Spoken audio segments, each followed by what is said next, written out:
have any good Bobby Hurley stories? No. No. I'm just glad he's not the point guard.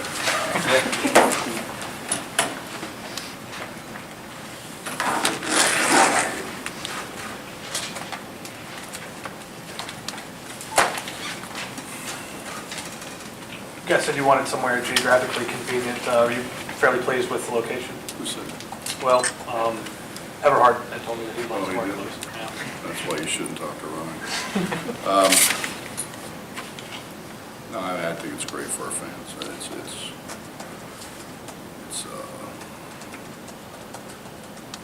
It's 200 miles from here, but people can get to it. And tickets will be an issue.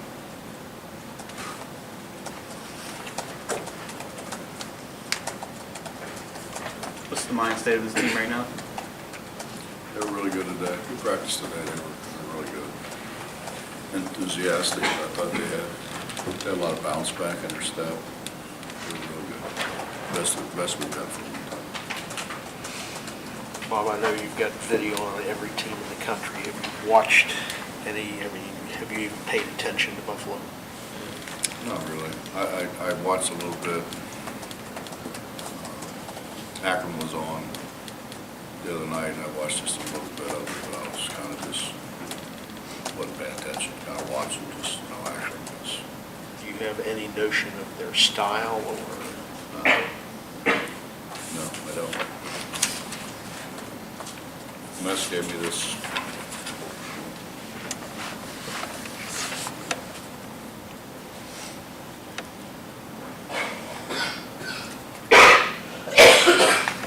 They're all rebounding their opposition. Good free throw shooting team.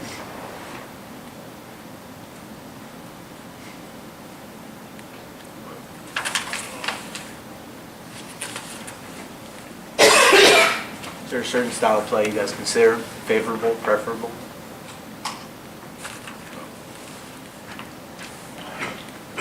If we're doing what we're supposed to do, we're going to kind of make them play the way we want to play.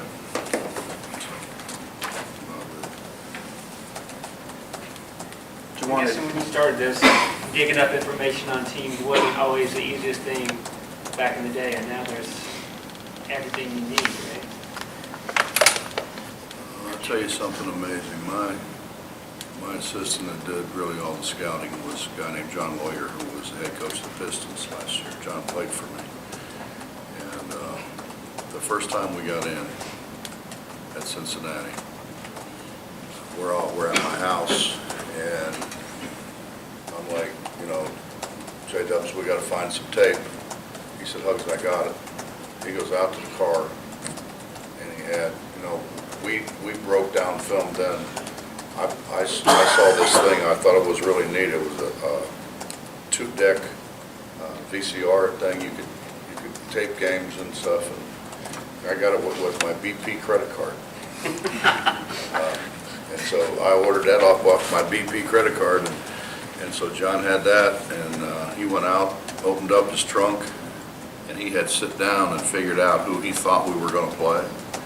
And we played Delaware, and then Michigan State, and we had played Michigan State earlier in the year. But he comes in with like 2 tapes of Delaware. I'm like, well, how did you do that? He said, I just sat down and tried to figure out who it was we were going to play.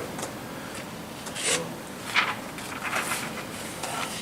it's good to have smart assistants. Not to look ahead, but I was trying to put a little levity on I it. know. Not to look beyond anyone, but your position in the bracket, when you think of Maryland, Valpo, then Kentucky. Well, Cal called me last week. He just called me again. But Cal called me last week. He said, now we're going to be in the same region again, right? And I said, no, I don't think so. And he said, that's what you said the last 2 times. And sure enough, we're in the same region. I probably ought to just call Cal and find out what's going on. I wouldn't have to wait for the selection show. What do I think about it? Well, obviously we're in with the number one, so but we were before too. We were in 2010 as well.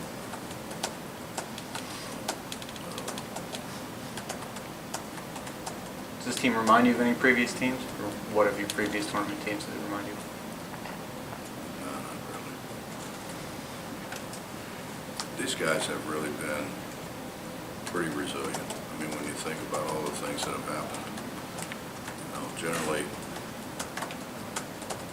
people have a tendency, particularly young guys, to kind of fall apart whenever you lose your leaders and your stability. And they've been great. And both those guys practiced today. Wani and Gary both practiced.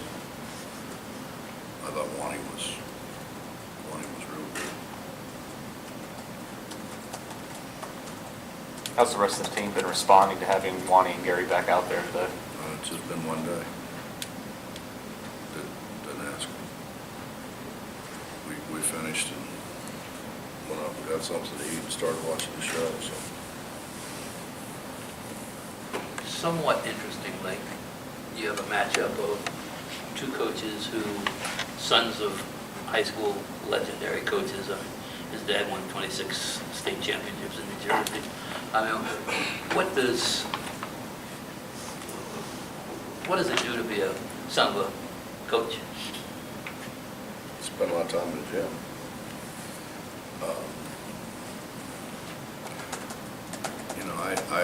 I think their family was a lot like ours, mine.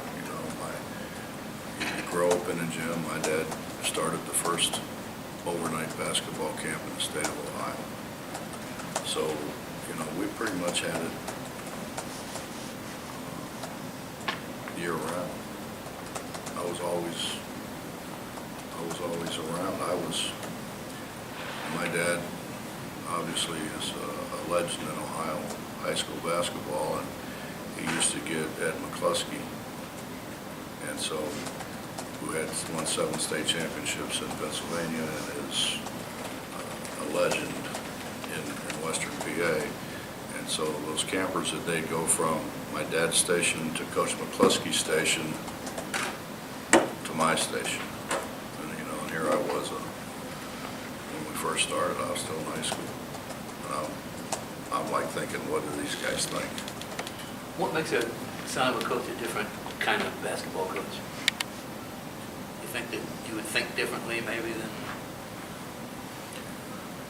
other coaches? Well, but Bob, I think, I don't know about Bobby, but in my case, because my dad was around so many coaches and because of the camp and everything, I got a lot of different perspectives on a lot of different things.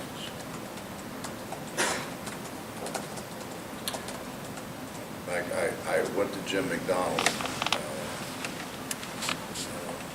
don't know if I was still in college or I might have been at Walsh or whatever, and I thought he was a terrific defensive coach. He was a longtime assistant at Toledo for Bob Nichols, and then took the Kent State job. And I can remember we were standing on the outdoor courts at my dad's, and I walked over and I said, Coach, how do you guard the ball on the wing? I said, do you try to push it to the baseline, or you try to play, Coach Miller at Ohio State kind of just want to play head up and contain and keep them between you and the basket?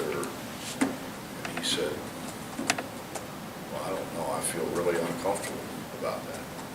And I said, what do you mean? He goes, well, and so we had these kids were out there shooting, so he takes a guy and he says, if this guy has the ball, if I can get like this, and he takes 2 guys and puts them on the guy. He says, I feel better. He said, but if I could get it like this, and he took another guy and pulled him over, and he put 3 guys on the guy. And I'm like looking at him like, and then he put a 4th guy on him. He said, I think we could guard him now. And he just kind of walked away, and I'm thinking kind of, to myself, I mean, here I am, a young guy trying to learn, and he's trying to be a wise guy, and so I'm thinking, like, for pretty much the rest of the day, what is he talking about? And then it kind of hit me. He's talking about getting help. Sure that. Yeah, it's talking about help side defense and getting people to the ball. And so later that night, he said to me, he said, did you understand what I told you? I said, yeah, you're talking about getting people off the ball and help line. And he goes, yeah. He says, we can't guard people one-on-one, we've got to gang guard people. And, you know, so I guess the point is I was around so many different people with so many different ideas and things. And I think the vast majority of what I do, I learned from my dad, but there was a lot of other people who were very influential in the way I thought you were supposed to do things. Coach, with the way you kind of retooled things last year and then continued to retool this year, does this selection mean, is there any different feeling for you with this particular selection?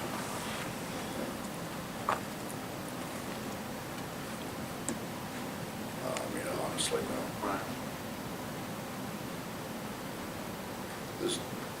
This has been, which I've said many times, they've been fun to coach because of their enthusiasm. Right. You know,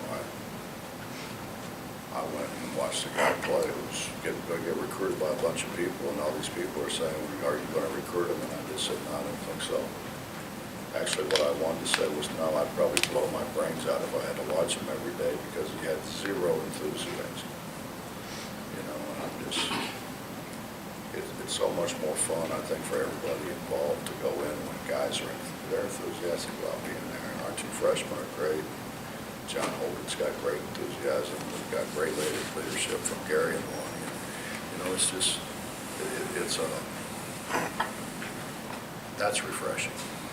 That part of it's refreshing. I mean, The rest of it's, I think maybe people writing at the Dominion Post and a few others around the state were probably the only ones who didn't think we were going to get it going again. I don't think anybody in my business or anybody nationally didn't think we were going to get it going again. You don't do this for as long as what the people on my staff have done and not figure out something. We feel good about the recruiting. Yeah. We lose a lot in those two guys, but we got a lot back too. So we're,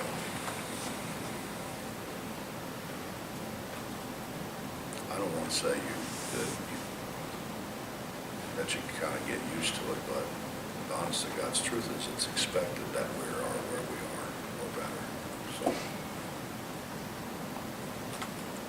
does that make sense? yeah, absolutely.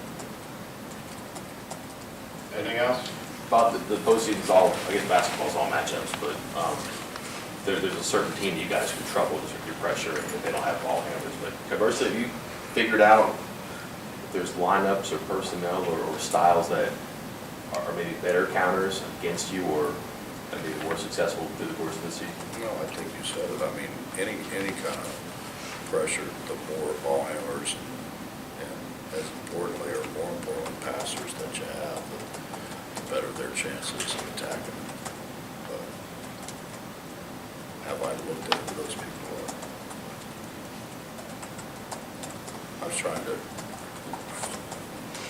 we went about today and obviously didn't know who we were going to play. We had some things regardless of who we play we need to fix. We're trying to work on those things and try to make sure that those things were emphasized. I don't know if you saw or not, almost right after your guys' selection came up, Gottlieb was already predicting a 12-5 upset. I was wondering if you... That's what I'd listen to.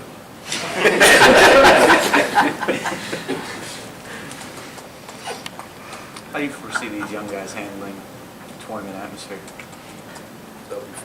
I mean, listen, the tournament atmosphere really isn't anything as going into Lawrence and playing in front of 16,000 people, the way they did without their two senior leaders. And, ball's going to be in Lonnie's hands again.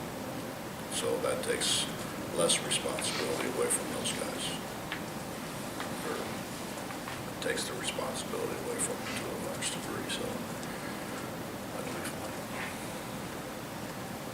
things don't bother these guys. I mean, they're extremely competitive, and it really bothers them when they lose, which is a good thing. But in terms of them being in awe of anybody or anything, that doesn't happen. Anything else?